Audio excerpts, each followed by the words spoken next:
Welcome to Courtney on Health. Okay, Maxine, take it away. Hey, so hi Courtney and hi Malcolm, and again welcome to Courtney on Health. It's a Zoomcast series about how to survive COVID-19 pandemic, which we hope will eventually go away, Yeah. with tips on nutrition and exercise given by Courtney Gravenese, registered dietitian with a CDN Master of Science in Nutrition and Applied Physiology. Courtney's an experienced nutritional and health consultant in the New York metro area, and she will help guide you on a path to wellness and health.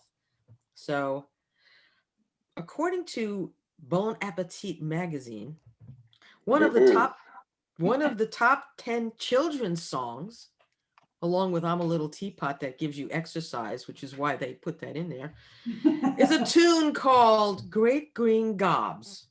It is a favorite song of campers, elementary school kids, and I think their parents too. I sang it in Brooklyn growing up. Here's the first stanza. I'm not singing it, I'll just read it. Well, maybe I should sing it because it doesn't matter. Because I'll do it like I was a kid. Great green gobs of greasy, grimy gopher guts, mutilated monkey meat, itty bitty birdie feet, great green gobs of greasy, grimy gopher guts, and I forgot my spoon. Well, kind of give you a tip off of what we might be talking about children and food. And then I'm just going to go through a song that I recorded as a kid.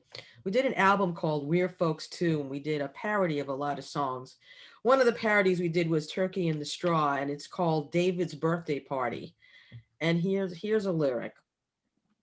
They had jelly beans and mustard. They had frankfurters and jam. They had syrup on the pizza. They had bubble gum and ham. They had ketchup on their cookies. They had licorice and fish. They had fudge with mashed potatoes, which was David's favorite dish. Grape juice and butter, cream and sardines, lemon ice and tuna, popcorn and beans. Greatest party ever seen till David's friends began to turn a little green. So again, we're back to greasy gopher guts and birthday parties aside. Proper nutrition is important to a growing family, especially kids who can be finicky eaters and want candy instead of broccoli. They need a balanced diet with good nutritional value. That's important at any age, starting from infancy up to middle school and even beyond. And it's essential to their growth to have nutritional value. So Courtney now is going to give us information. She's going to break it down about good nutrition in kids. She'll break it down by age and other factors. So Courtney, why is it important to get kids to eat the right foods? And it starts from right out of the womb. It actually starts before that, but Right, that's true. That's true. It's in the womb. Yep, yep. these segments are going to hopefully be, I thought it would be neat to do segments of nutrition, across the lifespan. So each week we'll break apart different, age bands. This one is going to take us from roughly infancy until about middle school. I'm going to do one on pregnancy that's going to reinforce what we're going to talk about a little bit today about, early infancy, like, birth to 6 months. Then we're going to take it for the teenage years into adolescence and college, college age students, because there's a set of nutritional issues specific to that age band, and then through the lifespan, and then ultimately with senior nutrition, because I feel like that's often lost in the mix in terms of the very specific needs for a very growing population, not in size, but in the numbers of individuals. So as they move into 70s, I wasn't going to mention any ages. I'm in my 60s. Malcolm, you're in your 70s. So it would definitely apply to us for sure. So, but for today, we're really going to focus on, like I said, infancy up to about, middle school. And what I'm working with parents, one of the first things I would often say is, first of all, take a deep breath and relax. Okay. These are all general guidelines. You got to keep in mind, these are little squirmy kids. The rite of passage is to be a little finicky. I like the word finicky over picky. And we're going to talk about sort of ways to manage that. But the best thing you can do is stay the course, offer a wide variety of different foods. We'll get down to the more granular level, but again, it's their decision to decide what they're going to eat. You got to stay the course with what you're going to offer. So let's start with basic, calorie guidelines for kids. So first of all, for infancy, we don't really, there is a caloric guideline for it, but the reality is for a newborn baby, breastfeeding or formula are your options for feeding. There is nothing else, not even water. Okay, you're not even supposed to offer water to a newborn. Why? Because they need every calorie to count, and they just, quite frankly, don't have the luxury of drinking water. It will run the risk of them filling up on something that offers certainly hydration, but no nutrition value. So really, prior to 6 months of age, no water whatsoever. It's formula, it's breast milk. That's where the hydration comes, but it also comes with a whole lot of nutrition. I do want to mention, and again, I'm going to cover this again because it really warrants a lot of reinforcement when I do the pregnancy segment. Breastfeeding is wonderful. The saying that breast is best still holds true. From a nutritional perspective, from portability, I will say convenience, but I'm going to talk about that in a second. It really is the best option available. There are certain women, however, who cannot breastfeed for a variety of different reasons. And it's a personal choice. So that is the option. And of course, formula is an option. So it should not be about guilt. It should not be about, options. I will tell you that I breastfed 2 of my kids. And the key for me was support. And I feel like without the options for support for a woman, and I don't mean support from around the house, like your spouse, your soulmate, whoever's in there with you. I mean, literally somebody who can help guide you through the lactation process. It is not as intuitive as it's been presented to women. And I think that's part of the guilt. Okay. It is a myth to think that all of us are able to get a baby to latch on easily and breastfeed. The support needs to be there to help a woman in order to stay the course if she chooses to breastfeed her infant. So I will say that I found the lactation consultants to be absolutely key and instrumental in the process in order to help with that. Is there more support now? Because I mean, my son is over 30 and I breastfed for about 5 months, I think. And I spoke to my doctor, there wasn't the same level of support as there is now. So if you need a lactation consultant, where do you go? Through your doctor? How do you do that? What I have found, and I will tell you, I got a 7-year gap between kid 1 and kid 2. So I can just, again, this is personal experience, but in the hospital, at least in my hospital, both times, same hospital, I requested a consult with a lactation consultant. So I think that now I will tell you, baby number 2 for my son, she came in without me asking. My daughter, I actually had to seek out first. So I think there is definitely more support now, and I gotta believe after 10 years, my son's 10 now, that it becomes default. It's part of the process of postpartum care while you're there. If it is not, I would encourage women to absolutely seek out. Almost all hospitals have a lactation consultant available, and the whole idea, get it early, get it while obviously you're still in the hospital before you're discharged, so you have some resources available to you. Once discharged, there are, and again, I would say through that lactation consultant or through your, OBGYN, find out if there's somebody who you can see personally. Now these days with COVID, I imagine it's a little bit tricky because the reality is it's really hard to do a Zoom consult when you're trying to, figure out how to get a baby to latch on. So I can't speak to that because I don't know what the conditions are right now, but I do know that that's the way to do it. You want a lactation consultant to help guide you through the process. It's key. And again, I think for a lot of women, they feel badly because it's not working, they don't get it, and they feel frustrated, the baby's not eating, so it becomes this vicious cycle of, oh my God, I'm not doing this, and then the woman's stressed, and of course that makes milk supply worse. So get what you need, the resources available, obviously the rest that you need, eating well, helping with milk supply is going to be key, but it's not as intuitive as I think it's presented to women. And I think if women know that, oh gosh, it's a lot harder than I thought, it takes off some of the pressure. It's like, okay, I'll get there, but I'm just not there yet. Right. It's a question. Would it be important for a woman to consult before she even gives birth, like, during the 7th or 8th month as she's preparing, if she spoke to a consultant to tell her what to expect, and then be more practical once she's gives birth?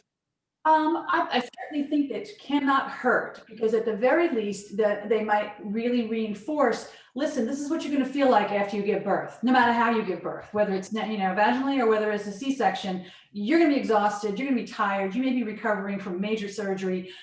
So I'm going to give you guidelines, but the reality is you need to layer in a level of, reality once you've had that baby. So it cannot hurt. He or she can, guide you on the kinds of nutrition and the things to do to keep your milk supply up, hind milk, the nutrition. So they will really go through that. So I think that might be helpful. But quite frankly, I think where it's really helpful is in the whole latching on process, where you've got a really hands-on experience there, somebody helping you with the baby, dealing with pain, what to expect. I mean, I don't want to get too far into it, but it can be a painful process.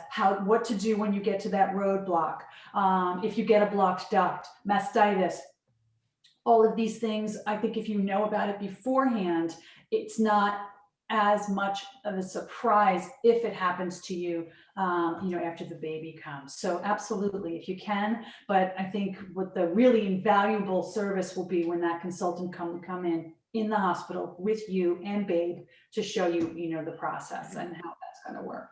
So what if you cannot breastfeed for the reasons you mentioned before, but when there's formula and you don't know what's in half the stuff. So there was just an article today in the Times about heavy metals in formula, and you like heavy metal on the radio maybe, but not in your baby's formula.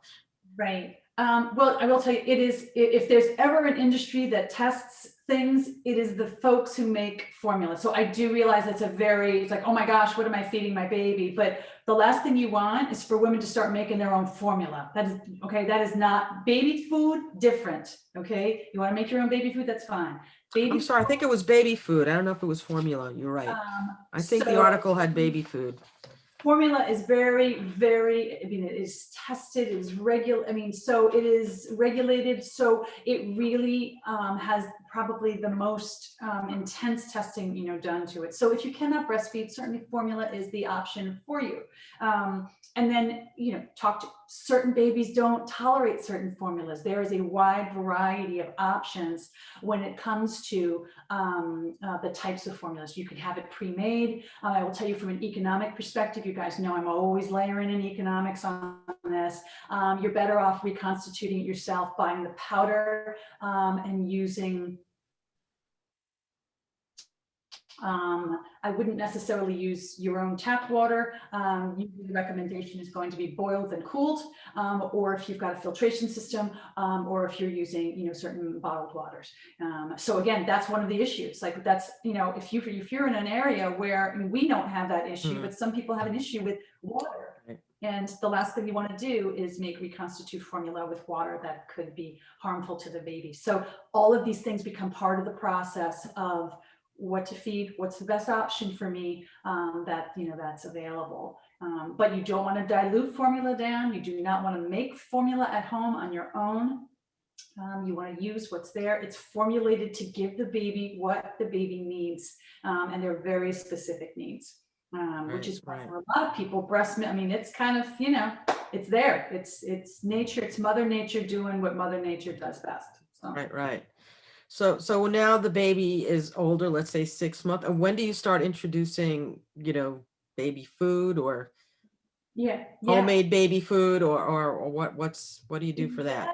Yeah, absolutely. So, right around 6 months, and even this, there's a lot of variability. You'll hear as young as 3 months. 3 months is a little bit young. The reality is you want the baby to be old enough to be able to, first of all, use their mouth, be able to move it around the mouth, and obviously they don't have any teeth yet. Mhm. So, is their head still slumping down? All of these things sort of developmentally need to be taken into consideration before you start introducing solid foods. Generally, 6 months of age is around that time. Again, the choice to use homemade baby food versus what's available. And I will say the options for baby food in the stores now is amazing. Lots of options in terms of whether you want to do organic, different options, but a lot of women choose to do their own make their own baby food. You want to make sure, and excuse me for opening my cabinet, I meant to get this out for my display. One of the ways to make baby food, you want to make sure, first of all, fastidiously clean, okay? It is fine to make your own baby food, but you want to make sure hands are clean. We did food safety a couple of weeks ago. Everything has to be immaculate. So you want to make sure everything is clean. What I sometimes recommend is make the baby food and you can freeze it just for convenience in things like ice cube trays and things like that. Use that, in the future for you. Lots of options that way. So that gives a lot of, in terms of variety and types of fruits and vegetables that you want to use. In terms of introduction, it used to be we want to start with rice cereal. We've come a long way, from that. Quite frankly, if you wanted to start with, pureed fruits and vegetables, that's absolutely fine as well. So there's some theory, although there's not a whole lot of data to support this, that if you start with vegetables versus fruits, you have an opportunity to kind of reset the palate so that your baby is not getting used to sweets so early on. When you do offer something like pureed cauliflower or zucchini, they're not, chances are they're going to spit it out of their mouth anyway, just so you know. But so, lots of options, out there. So again, it's not about guilting, this mommy shaming, like, oh, I make my own baby food. If it works for you and the time allows, and I do think it is easier now. If you have a little bit of time, you make it in bulk, you freeze it, and then it's available. But what's available on the market is certainly an option. Wide variety of foods that you can choose. So again, just to reiterate, no water prior to 6 months. After that, you can start to offer water for a little bit of hydration, and really up until age 1, no animal milk, period. So not from a cow, not from a goat, not from a buffalo. And the reason being is the infant developing kidneys can't handle the protein and sodium load that's naturally occurring in all of these milks. Now, different than that would be things like yogurts and tiny bits of cheese. So again, we're talking about once you've introduced solid foods or in that process of introducing solid foods, plain yogurt, whole milk yogurt is absolutely fine to introduce as one of the initially introduced foods. So do keep that in mind. That's different. So when I say no milk, I mean the liquid milk. I don't mean yogurt. Yogurt's a great option. Again, preferably whole milk. If it's available to you, preferably organic, and introduce that in small amounts.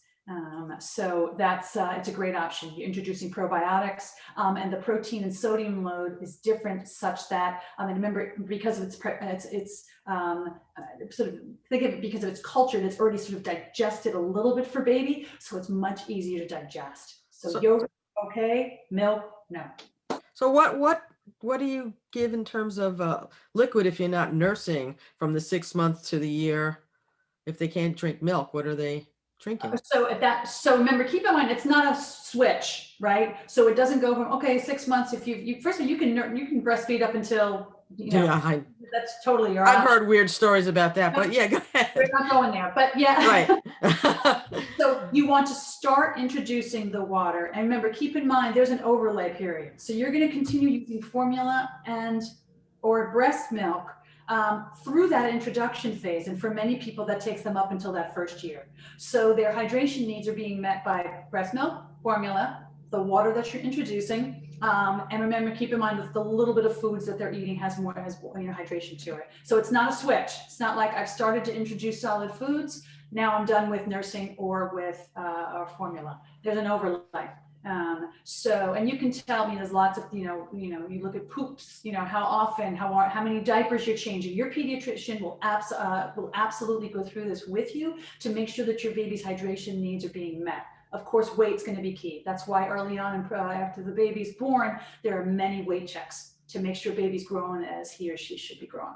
Yeah, what does breast milk have that you can't get any other place? Why is that so valuable? What does it provide the baby? Because actually you're taking it from the mother, but what is the mother producing that you can't get any other place?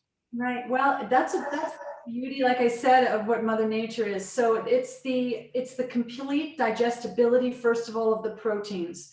So it's that we don't have any of the issues with being a combination of amino acids that the baby can't digest. The fat quality is with baby's fat needs are very, very high. So the amount of fat in breast milk is high. So it's wonderful for baby. We hear about the natural amount of DHA that's in breast milk, which I don't, for new moms out there, you might have noticed that over the last decade now, almost every formula has DHA added to it because they're trying to mimic what breast milk is offering. So it's a complete package. It's digestible. Now, again, for some, once you've had the baby, depending on your diet, it's going to affect the flavor of it, which is why mom's diet, and we'll talk about this with pregnancy and postpartum, is so key. You want to make sure you're fully hydrated. You want to make sure you're eating as much as you can. I mean, think about a cow, a dairy cow, right? I mean, they are pampered. Mom needs to be pampered so that she can make enough quality milk. And there's even some studies that show, I love the difference between my situation from what I was told to eat from my daughter, from what I was told to eat from my son for while I was breastfeeding, and it would blow my mind because I grew up, you guys know, I'm Italian. I grew up with cultural foods, a lot of garlic and flavor and tomato and, vegetables that, most typical American diets, hadn't seen. And the list of foods I was given that I wasn't supposed to eat while I was breastfeeding for my daughter was, I'm like, I'm going to starve if I can't eat any of it. It's no nuts, no sauce, no garlic, no that. It's like, what? That's half my diet. I can't eat. So flash forward 7 years to my second guy.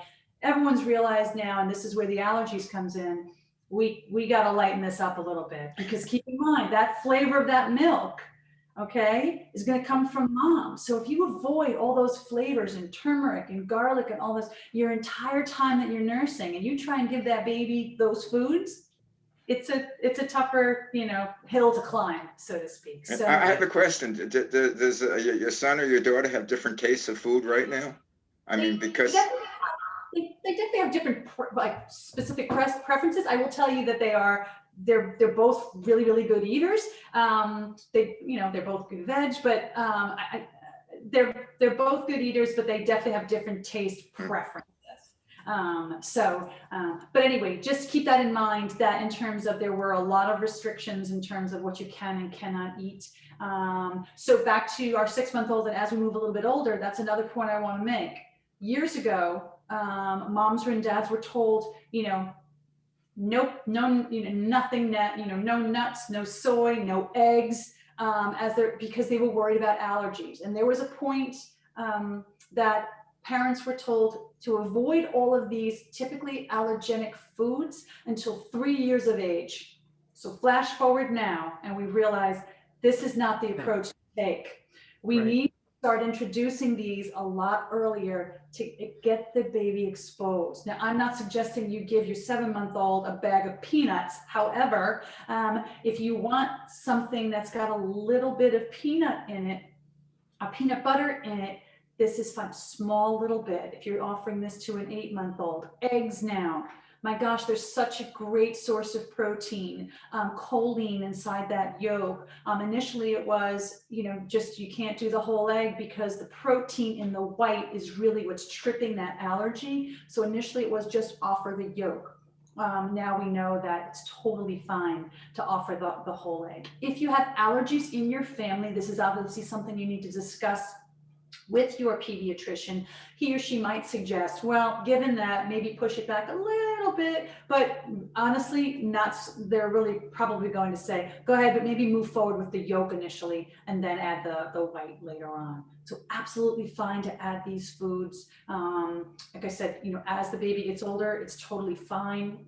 Yogurts are fine, different brands. I will say, please start with the unflavored yogurt, particularly at that below 1 age, and see how that goes. And then if you need to, you can always go with the products that have a little bit of sugar, in the mix. Again, moving through there, and clearly no soda. And I feel like when I say this, people look at me like, well, of course I would never offer my baby soda or Gatorade or juice. Let's talk about juice for a second, because somehow juice seems to have its own free pass, and it shouldn't. So the juice recommendation by the American Academy of Pediatricians is no more than 4 to 6 ounces a day. And that's 100% fruit juice. So that's when you start to, if you want to vary the beverage options a little bit as they get older, that would be fine, but you really want to keep it to no more than 4 to 6 ounces a day, which for many parents is a lot less than what they're offering their children. So I would say dilute it down rather than offering full strength, even if it's 100% fruit juice. You really want to, if you want a little bit of flavor, that's fine, but you want to try and help set that palate a little earlier. And you can do that by offering less sweet foods earlier on. So you don't want their big calorie load to be coming from these sweetened beverages. But they're packing juice boxes still, I mean, I don't know what age we're up to yet. I know in, preschool or something, they get juice in class, cookies and juice. I mean, I don't know if they've changed it over the years, if they're offering healthier things now for people who, parents are saying, we got to have the kids eat healthier. Right. And then there's always birthday parties, I mean, some kids can go to 10 parties and just. I know, depending on the birthdays that are there. Yes, Right. some schools are pulling back on sort of the birthday party approach and saying, please, whatever you want to do at home. We're not saying don't give your kid cupcakes and cake at home. That's not the point. But we're gonna, let's try and we'll celebrate it, but it doesn't have to be about food, right? So we'll celebrate your child's birthday and that special day, but it doesn't have to include a bunch of, sweetened, beverages. So I will say schools, especially, in elementary school, you bring your own food typically, or you're going to get it from a cafeteria. More water options, better than ever. In preschools and in nursery schools, I think water is becoming more of the norm rather than these juice boxes. I think people are getting it, especially if you have people like me who go in and talk to nursery schools and say, like, water should be the first option first. And what about the finicky kids who are hard to feed? There's a lot of kids who they only eat one thing. I want pasta or, macaroni and cheese diet. I mean, Yeah, the best way, so you want to embrace the finicky kid, but you don't want to enable the finicky kid. And what I mean by that is, by offering a different variety of foods all of the time, and this is the message I want to set across to parents, and it's really hard. I think parents really, really struggle with their role as the nutrition specialist in their home. The parent's role is to decide what is being eaten, where it's being eaten, and when it's being eaten. That's their role. The child's role is to decide what among what's been offered, what am I going to eat, if I'm going to eat it at all. So what parents need to remember is offer a wide variety of things without making yourself crazy, okay? But different things, and stay the course with that. Eventually, your child's ability to self-select food will kick in. And there's been decades worth of studies to look at this. Children have an amazing ability to self-select their food, provided they're given different options. So if you fall into that rut of my kid only eats, broccoli, and you constantly just do broccoli, and never offer anything else, you're kind of going to shoot yourself in the foot, because you're never allowing that opportunity and that privilege to be able to self-select. So it shouldn't be about a battle. Don't make yourself badly, but do not also be a short order cook. Culturally, Americans do this kid food, adult food. Mm. Around the world, kids eat what the adults eat, Okay. which is a much smaller serving size. And we need to embrace that a little bit more. So they might scoff at something that's big, but that's okay. So what you want to do is maybe mix a favorite food that they like. So if the finicky kid really loves broccoli, okay, they get a little bit of broccoli, but they're also going to be, served at the dinner table or lunch table, another vegetable that the rest of the family might be eating.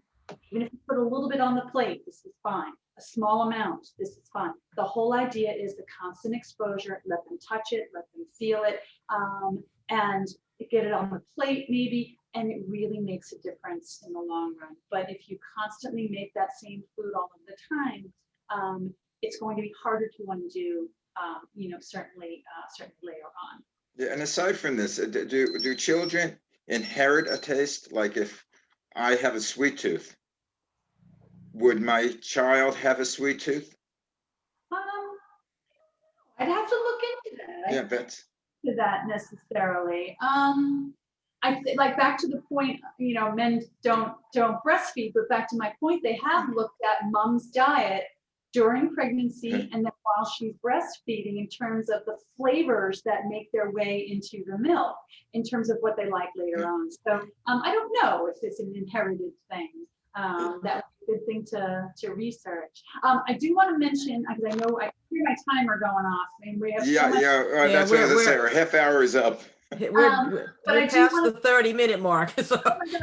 But I know I mentioned before, and this is really, really key. Okay, I mentioned before, you don't want to do any, no plant-based milk. But by the way, my comment before about no animal milk before one age, same thing goes for no oat milk. The plant-based milks are off. Okay, so oat milk, almond milk, all that same thing. You want to stick with the water. Nutritionally, your cow, buffalo, goat milk blows the doors off of some of the other options in there. Fortified soy is an option as well.